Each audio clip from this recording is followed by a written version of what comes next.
Hello people, good day. Nakabalik na nga kami dito sa US and it's Halloween here. And look at this Wonder Woman costume. So, sobrang late na kami nagising dahil jet lag kami. So, natulog kami ng 6 a.m., nagising kami ng 3 p.m. And then, diretso sa Walmart para bumili ng costume. And ayan na nga siya, si Wonder Woman. So, nag-trick or treat kami dahil request niya to sa amin. And ayan yung mga bahay dito. Sobrang cute ng mga designs nila. No? Parang yung mga nakikita nating bahay sa movies kapag Halloween. And yeah, ito yan sa neighborhood sa amin. And sobrang generous nga nila magbigay ng candies eh. Kaya sobrang dami na uwi ni Chloe.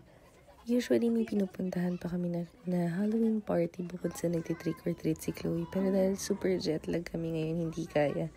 Kaya nag-trick or treat na lang siya. And then yan.